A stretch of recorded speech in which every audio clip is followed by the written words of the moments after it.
Madame, Messieurs, bienvenue à cette autre édition de la revue des Grandes Unes avec la presse qui est disponible en kiosque ce matin. Vous aurez l'occasion de parcourir les tabloïds, d'être au parfum de l'actualité. La nouvelle expression parle de manifestation publique, le MRC sous haute surveillance. C'est le titre proposé par le tabloïd d'aujourd'hui. Alors, je m'ai fait savoir qu'hier, le ministre de l'administration territoriale pour la Tanganyika a adressé justement un message fax musclé aux gouverneurs des régions du centre, du littoral et de l'ouest Cameroun pour leur intimer l'ordre de surveiller étroitement et de mettre hors d'état de nuire toute personne qui oserait donc suivre le mot d'ordre de manifestation du 22 septembre 2020 lancé par le professeur Maurice Kamto. Le ton est donc suffisamment guerrier, manifestement pour dissuader tous les marcheurs potentiels. C'est ce qu'on lit en page 2 du journal ce matin. Et on parle également du RDPC avec le la parole d'un militant exclu. Je ne suis pas militant du rassemblement des détourneurs et des prévaricateurs du Cameroun, dit Saint-Éloi Bidon. C'est en page 9 du journal, la nouvelle expression, qui parle également de la journée de la démocratie avec le chemin de croix du Cameroun pour cette journée internationale donc de la démocratie qui se célèbre aujourd'hui. L'ONG Monde Avenir dresse l'état des lieux des libertés au Cameroun, au pays de Paul Biya et d'Atangandi. C'est ce que le journal propose de la page 10 à la page 11. Le journal a également d'autres informations parlant de la crise à la Ligue de football professionnel. Le TAS remet la balle au centre. Le tribunal suprême du sport a donné raison à Pierre Semengue dans l'affaire de la suspension de l'organe. C'est en page 3 de ce numéro. D'autres informations sont contenues dans le tabloïd de la nouvelle expression de ce matin. Le Messager, pour sa part, parle des marches du MRC à Tanganyika, prépare justement ces ruches d'abeilles. C'est ce que le journal propose comme titre, tout en rappelant que les gouverneurs des régions du centre, du littoral et de l'ouest Cameroun sont déjà autorisés à interpeller donc et mettre en garde à vue administrative tous ceux qui manifesteront le 22 septembre prochain. C'est ce qui est dit en page 4 du journal. Le journal parle également des projets numériques, les éléphants donc blancs de Paul Biya. À lire en page 5, on parle de suspension de la Ligue de football professionnel avec le coup d'état manqué de la Fédération camerounaise de football. Le tribunal arbitral du sport déclare illégale la suspension et rétablit donc Semengue dans ses droits. C'est en page 12 du journal Le Messager qui a également d'autres informations. Ce jour, on parle du Covid-19, deux jours dans le même journal, de la psychose à l'indifférence. C'est en page 6 du quotidien Le Messager. Le quotidien Le Jour, pour sa part, parle de répression avec les cadres du MRC sous surveillance. À Tanganyika, annonce le blocus en page 3. Et on parle également de la série rentrée scolaire, la partition donc des établissements privés à lire dans le dossier que propose le numéro de ce matin. Le journal Essentiel, pour sa part, parle de pensionnés de l'État, 2 milliers de rappels à donc vérifier. Le journal fait savoir que le ministre des Finances a lancé d'ailleurs l'opération dès ce jour pour les premières personnes qui ont bénéficié justement de ces milliers de rappels qui sont aujourd'hui, qui doivent présenter leurs documents. Comment est-ce que les rappels leur sont parvenus et combien chacun a perçu? Tout cela dans le dossier proposé par le journal ce matin. Le journal Mutation parle contentieux parlant de la Fédération camerounaise de football qui boit le TAS avec notamment des explications qui sont aussi à lire dans le même numéro de ce matin, tout en disant que le tribunal arbitral du sport réhabilite justement la Ligue de football professionnel dans le différend qui l'opposait ou qui l'oppose donc à la Fédération camerounaise de football. Des réactions sont également à découvrir en page 15 du journal. Le journal disponible en kiosque ce matin, tout comme Émergence qui parle de Cameco, enlisement de la crise managériale, alors qu'on annonce une reprise des activités. Rien ne va plus entre le directeur général et son adjoint. C'est en page 5 du journal, le journal Émergence qui parle également de l'extrême nord. Boko Haram abat un chef de village et ses femmes. Et là, on parle aussi des régionales avec les ministres qui sont sur le terrain pour notamment la campagne Carman. C'est ce que le journal propose. Donc le journal Cameroun Tribune, pour sa part, parle également de candidature au régional, l'épreuve de la sélection. C'est ce que le journal propose comme dossier ce matin. Je vous invite d'ailleurs à lire. Le journal Économie s'intéresse au bassin du Congo. La CEMAC pense donc la stratégie d'industrialisation durable de son bois. C'est à découvrir dans le même numéro disponible en kiosque ce matin, qui a aussi d'autres informations. Voilà ce que la presse nous propose. Camille, bonjour et bienvenue. Flavien Vallon, bonjour. Bonjour téléspectateurs d'Equinox Télévision. Voilà, merci d'être là. Vous avez bravé cette grande pluie qui s'abat. Torrentielle. Voilà, qui perturbe également le quotidien des Camerounais. Bien entendu. Oui. Alors, vous serez seul, sans doute, parce que la situation reste un peu compliquée pour votre vis-à-vis ce matin, mais on va commenter quelques sujets proposés par le journal. On va essayer. Il y a bien que le MRC sous haute surveillance, ça c'est mutation, Cameroun, j'allais dire la nouvelle expression, qui parle des manifestations publiques. Il y a le Messager également qui revient sur le sujet, et aussi le quotidien Le Jour qui parle des cadres du MRC qui sont sous surveillance désormais. Il n'en pouvait pas être autrement, parce que vous savez très bien que depuis que le président du MRC avait annoncé qu'au cas où le conseil électoral serait convoqué, il lancerait des manifestations monstres à travers tout le Cameroun pour demander le départ de M. Paul Biya, le règlement de la crise du Nozo et maintenant la mise sur pied d'un conseil électoral, non du moins des procédures électorales consensuelles. Le conseil électoral a été convoqué, la date de l'élection est même déjà fixée et bien évidemment les cadres du MRC ont annoncé pour le 22 une marche. Vous savez, les gens sont en train de condamner M. Atangandji aujourd'hui, en train de dire que c'est la répression. M. Atangandji n'a pas le droit d'interdire.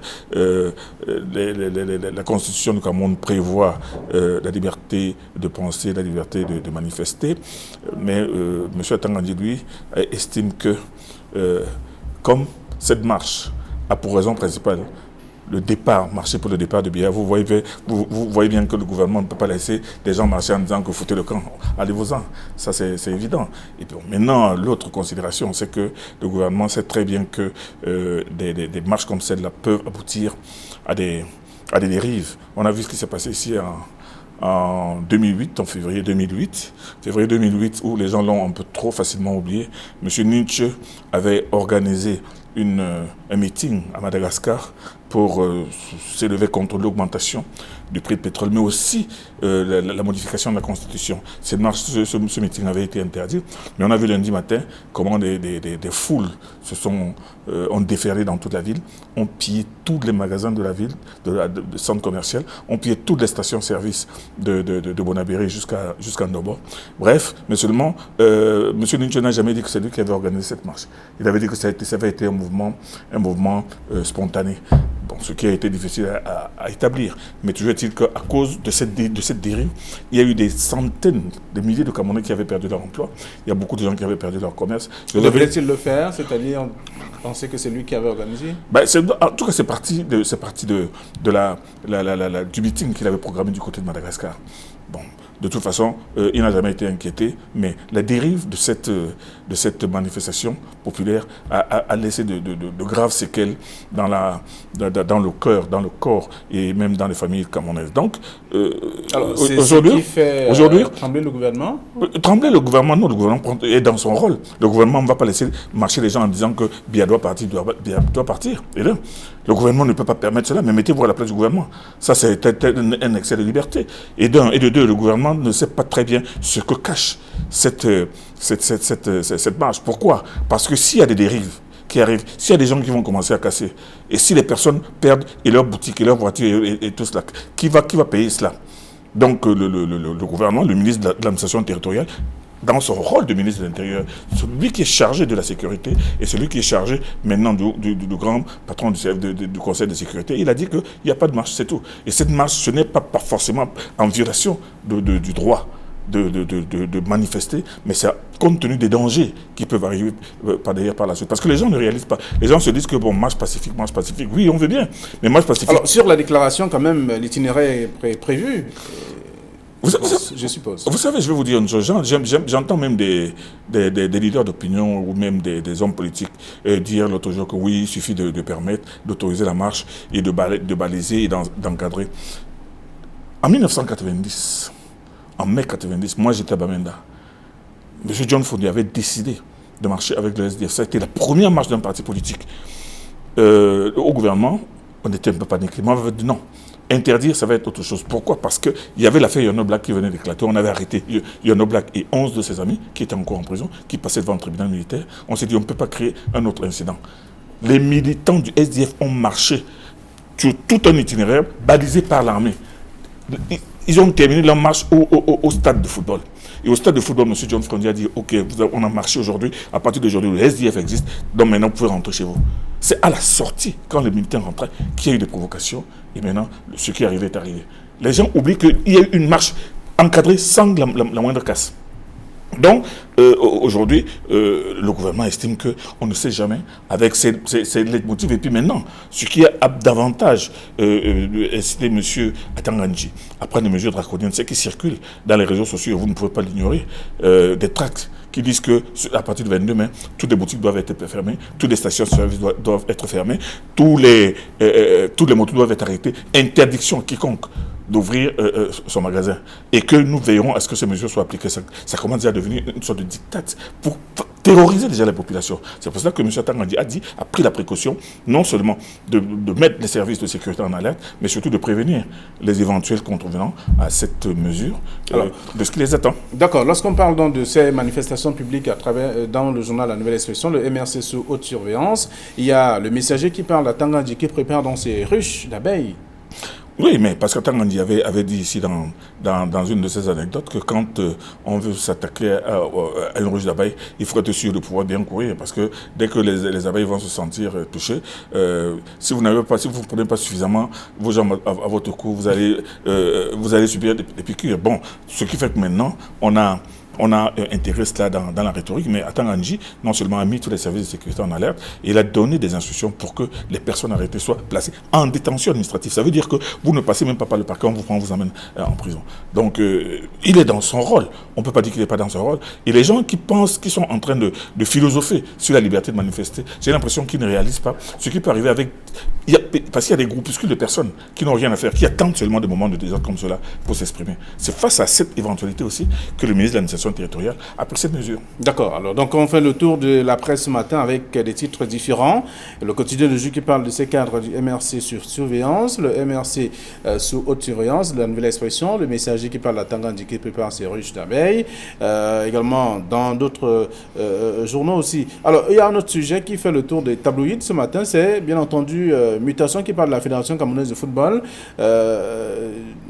Semengue qui est donc rétabli dans ses droits de président de la Ligue de football professionnel. Alors là, c'est la grande bombe. C'est la grande bombe et j'ai l'impression que le football camerounais va se retrouver en pleine quadrature du cercle. Parce que la Ligue professionnelle qui avait été suspendue par la fédération, maintenant qui allait toucher le TAS, l'affaire a été réglée en 1 an. Et maintenant, M. Pierre Semengue, le général d'armée Pierre Semengue, et sa LFP sont rétablis dans leurs droits. Maintenant, que va-t-il se passer ? Parce que c'est les conséquences de ce verdict de la TAS qui sont intéressantes. Qu'est-ce qui va se passer? Monsieur Semengue va-t-il reprendre à nouveau les activités de la Ligue, vont-ils reprendre à nouveau cette fois-ci et sous comment on appelle ça, sous la férule de la Fédération camerounaise de football. Parce qu'au moment où M. Pierre Semengue était à la tête de la Ligue, la Fédération était dans une tourmente extraordinaire. Bon, maintenant que la Fédération s'est refait une autre vie et que la Ligue a été écartée, il va falloir que... Il va d'abord falloir tenir compte du verdict du TAS qui dit que la Ligue est rétablie dans ses droits depuis septembre 2019. Ça veut dire que pratiquement pendant 1 an, tout ce qui devait être, qui est dû à la Ligue doit lui être payé, doit lui être restitué. Et avec pour autre conséquence la possibilité même d'annuler carrément le championnat 2019-2020. Donc on ne sait pas si cette décision du TAS va maintenir la paix au sein du milieu du football du Cameroun, mais toujours est-il qu'aujourd'hui, Pierre Semengue a eu gain de cause.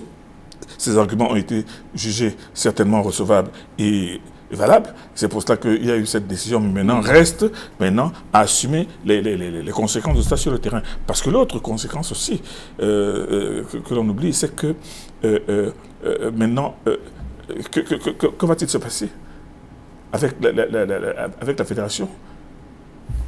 La fédération avait relégué, par exemple, un certain nombre d'équipes en 2e division, même en division de ligue.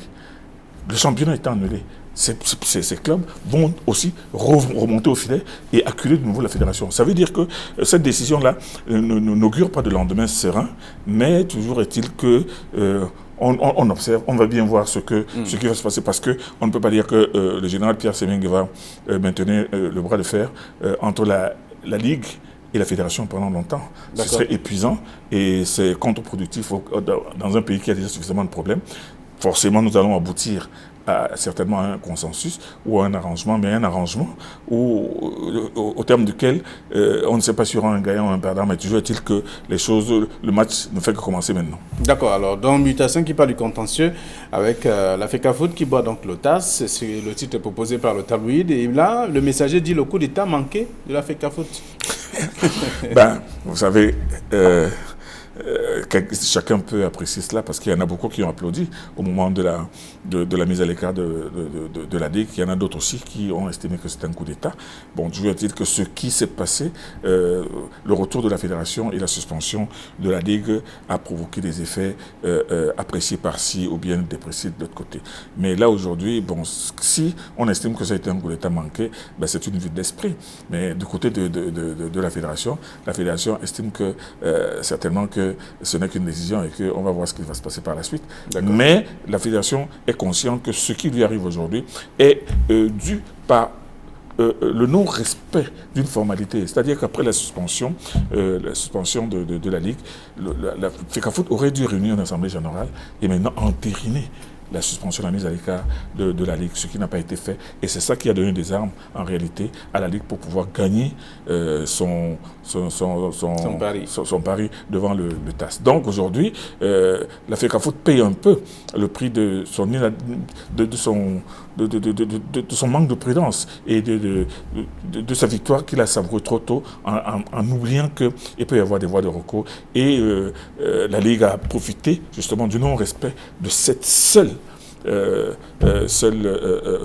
procédure pour maintenant obtenir gain de cause. Aujourd'hui, vraiment, beaucoup d'observateurs sportifs se demandent les lendemains, sur quels auspices se présentent les lendemains. Quelle sera la suite Parce qu'aujourd'hui, cette décision. Ah oui, ça va être compliqué. D'accord, le tribunal arbitral du sport qui déclare illégale justement la suspension et rétablit Semengue dans ses droits. C'est ce qu'on peut découvrir dans la presse également ce matin. Alors, autre sujet que je vous invite à commenter, il s'agit de la une notamment de Émergence qui parle de Cameco en lisement de la crise managériale. Le directeur général et son adjoint sont à couteau tiré. Le ciel est plein de nuages, en tout cas en ce moment, à Cameco. Vous savez très bien que la lettre du directeur général adjoint de la Cameco adressée au directeur de la Cameco et la réponse de celui-ci circule abondamment dans les réseaux sociaux depuis un certain temps. Et il est aussi inadmissible que des correspondances à un si haut niveau puissent se retrouver dans la rue et mettre en exergue les difficultés d'une entreprise qui, à mon sens, et du point de vue de beaucoup de Camerounais, aurait dû être fermée depuis très très longtemps.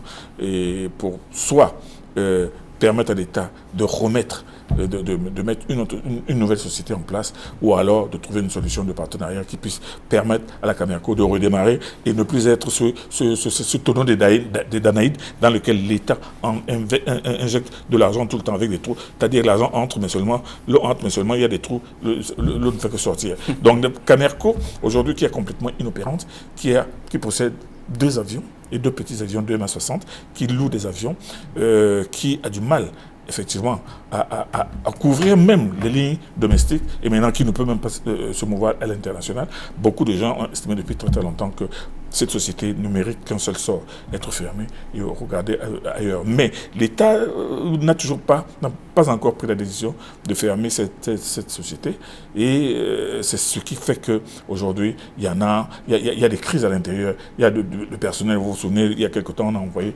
une bonne partie du personnel en congé technique parce qu'on n'arrive plus à travailler. L'entreprise ne travaille même pas du tout, ne fait rien du tout, mais il y a des charges quand même qui sont assumées puisque le salaire du directeur général passe, le salaire du directeur général adjoint passe aussi, même comme il n'y a pas d'activité. Donc, moi je pense que cette brouille, cette bisbille entre le directeur général et le directeur général adjoint qui maintenant suscite des gorges chaudes dans les médias, vraiment n'est pas du tout favorable à un climat serein au sein d'une société pour laquelle on devrait trouver une solution définitive avant longtemps. D'accord, alors donc la crise managériale au sein de Cameco continue et alors qu'on annonce quelques rayons de soleil de ce côté-là. Jusque-là, ça ne marchera certainement pas puisqu'il faut que les deux soient en accord sur le fonctionnement de l'entreprise. Alors, le journal parle également de Boko Haram ou Boko Haram qui a battu un chef et ses femmes dans le septentrion, à l'extrême nord, bien entendu. Le sang continue de couler du côté de l'extrême nord avec Boko Haram. Boko Haram qui continue toujours à verser du sang et à provoquer des cris et des pleurs. Boko Haram, cette fois-ci, c'est un chef qui a été tué, égorgé en même temps que ses épouses. Vous voyez bien que le problème de l'extrême nord, qui est bien cruel, qui est tout aussi cruel que celui du nord-ouest et du sud-ouest, est pris très au sérieux par le ministère de la Défense et par le gouvernement. Malheureusement, il faut des structures absolument spéciales, des moyens tout à fait nouveaux pour essayer, non seulement pour mener beaucoup plus en avant la lutte contre cette secte terroriste dont l'arrière-garde se trouve au Nigeria et qui traverse au Cameroun pour commettre des crimes de temps en temps. Maintenant, si l'on ajoute à cela des groupes armés qui, aussi sous l'apparence, sous le masque de Boko Haram, procèdent à des razzias, tuent les gens dans les villages, provoquent la fuite de certains habitants de leur village. C'est-à-dire que l'actualité du côté de l'extrême nord est extrêmement grave, extrêmement pathétique. Donc, moi je pense que c'est une nouvelle de plus qui doit inciter le général Salih Mohamedou ainsi que le général Jules César à retrousser davantage leur marche parce que la sécurité de ce côté-là vraiment est vraiment terriblement mal vécue. D'accord. Donc, le sujet continue également dans le journal Émergence ce matin. Émergence qui nous rappelle quand même qu'il y a toujours des exactions qui sont perpétrées dans cette partie du pays par Boko Haram, qui abat en tout cas un chef de village et ses femmes. Il y a aujourd'hui, nous célébrons la journée de la démocratie, la journée internationale de la démocratie au Cameroun. Il y a l'ONG Monde Avenir qui fait quand même le point de la situation, qui dresse l'état des lieux de la liberté ou alors des libertés au pays de Paul Biya et de Paul Atangandi. Alors là, vous voyez bien que c'est une vision orientée. La journée de la démocratie, vous savez, la démocratie ne peut pas être valable si elle n'est pas vécue de manière sereine, si elle n'est pas vécue de manière honnête, si elle n'est pas vécue de manière sincère par les uns et les autres. Vous savez, la démocratie, c'est pas aussi le libertinage. La démocratie, vous voyez aujourd'hui, quand vous parlez de démocratie dans un pays comme la France, où vous voyez des gens, les gilets jaunes ont paralysé pratiquement l'activité de la France pendant des jours et des jours. Et voilà les mêmes gilets jaunes qui sont en train de continuer à marcher aujourd'hui, mais vous ne verrez jamais de marche en Chine, vous ne verrez jamais d'extrait comment est-ce qu'on appelle ça, d'écart de liberté, ou d'association ou de manifester dans des pays comme l'URSS. Donc moi je pense que la démocratie, oui, c'est bon, c'est le pouvoir du peuple par le peuple, mais seulement il faudrait savoir que cette démocratie doit être encadrée par la loi. Elle est vécue au Cameroun? Attendez, je pense que la liberté de s'exprimer est vécue. La preuve c'est que vous n'avez qu'à ouvrir les radios et les télévisions, vous verrez des citoyens s'exprimer de la manière la plus ouverte. Ils disent ce qu'ils pensent. Mais non, les partis politiques existent, mais seulement cette liberté-là, la liberté, il n'y a pas une liberté sans limite est une liberté dangereuse. Et ce principe est incontournable. Vous donnez la liberté aux gens, mais seulement si vous donnez une liberté sans limite, par exemple, celle de pouvoir vous lever le matin, de dire que bon, vraiment nous marchons pour que le président de la République parte. Et nous marchons parce que nous ne voulons pas les élections. C'est une liberté qui, à ce moment-là, va être soumise aux limites fixées par la loi. Donc, les libertés de la limite sont fixées par la loi. Et au Cameroun, elles sont fixées par la loi. Bon, il est vrai que quand le gouvernement, quand ceux qui sont chargés d'assurer le maintien de l'ordre et la paix sociale sentent qu'il peut y avoir des écarts, Y a-t-il, selon vous, une autre façon de manifester son mécontentement? Mais on le manifeste déjà dans les journaux. on le manifeste dans les radios, on le manifeste en disant librement ce qu'on pense. Paul Biya, en arrivant, avait dit ici qu'on n'a plus besoin de se cacher dans le maquis pour parler. Les gens ne se cachent pas, les gens parlent ouvertement. Et n'oubliez pas tous ceux qui traitent Paul Biya de tous les noms, aussi bien dans les journaux, dans les radios que dans les réseaux sociaux. Donc il y a une certaine liberté. Il y a beaucoup plus de liberté au Cameroun que dans d'autres pays en Afrique. Mais cependant, moi je dis que la liberté est quelque chose qui se conquiert, qui se consolide, qui se construit chaque jour. Ce n'est pas quelque chose qui est acquis, parce qu'aucun pays, dans aucun pays, il n'existe de liberté totale, aucun. Même aux États-Unis. Vous avez vu aux États-Unis comment les policiers ont froidement assassiné des Noirs. Les Noirs sont descendus dans la rue pour manifester. Il y a eu des morts. Il y a eu des centaines de personnes incarcérées et qui passent devant les tribunaux. Alors ces Noirs n'avaient-ils pas le droit de manifester leur rage, leur douleur de voir les leurs tués? Mais seulement les États-Unis, que l'on considère comme le pays des droits de l'homme, a empêché ces débordements et ces marches. Donc la liberté, c'est quelque chose qui se conquiert, mais c'est quelque chose qui demande aussi une sincérité certaine pour les uns et les autres, en se disant que, ok, nous voulons la liberté, nous allons la conquérir. D'accord. La journée de la démocratie est célébrée aujourd'hui. Le chemin de croix du Cameroun, c'est ce que le journal propose en page. C'est un dossier en tout cas de la page 10 à la page 11 dans la Nouvelle Expression. Le journal s'intéresse aussi au RDPC avec ces paroles d'un militant exclu. Je ne suis pas militant du rassemblement des détourneurs et des prévaricateurs du Cameroun, dit Saint-Éloi Bidou. Ben Saint-Éloi Bidou, mais pendant ce temps, il dit que lui, il a mis son intelligence, son énergie, ses moyens depuis 1985 pour faire avancer ce parti. S'il est là jusqu'aujourd'hui, ça veut dire qu'il croyait en quelque chose. Bon, si il estime, comme il le dit, que lui, le RDPC n'est pas le parti de rassemblement, mais c'est un parti de détourneurs, forcément, il y a une descente de faute qui arrive. Mais on ne l'a pas totalement exclu, on l'a exclu pour 36 mois, je crois. On l'exclut pour 36 mois, ça veut dire que va d'abord réfléchir et va voir si tu peux encore revenir ou si tu ne te calmes pas, reste là où tu es. Mais cependant, vous savez, il n'a pas sa langue dans sa poche. Il ne se gêne pas de dire ce qu'il pense. Et bien entendu, vous voyez immédiatement la boutade, qui n'est pas militant de ce parti de détourneurs et de corrompus, mais il est militant du RDPC. Donc, pour lui, le RDPC n'est pas ce qu'il a emmené dans ce parti. Donc, il continue toujours à dire ce qu'il pense. Vous voyez qu'il est maire adjoint, donc qu'est-ce qu'il sera... Non, mais il est maire adjoint, même s'il est exclu du RDPC, il va devenir maire adjoint. Vous savez, quand vous avez déjà été élu, le parti n'a rien à voir avec votre élection, c'est tout. Donc, c'est une tête forte, c'est une grande gueule qui a toujours dit ce qu'il pense. Bon, maintenant, il a été sanctionné pour cela. C'est un problème de discipline interne. C'est là l'histoire dans le RDPC. D'accord. Je vous invite à faire les bords en verre d'eau parce que vous avez parlé longtemps. Vous avez commenté des sujets. C'est pas agréable vous avez facilité également la compréhension de certains sujets aussi à nos chers lecteurs qui vont découvrir également tous ces sujets dans la presse ce matin. Merci. Je vous souhaite de passer une très bonne journée. À vous de même. Même comme il pleut dehors. Et voilà. Bonne journée à vous et à vous également, nos chers téléspectateurs. Demain, ce sera la 3e édition de la semaine. Nous serons mercredi. Il sera 9h20 sur Equinas. Bonne journée à tous.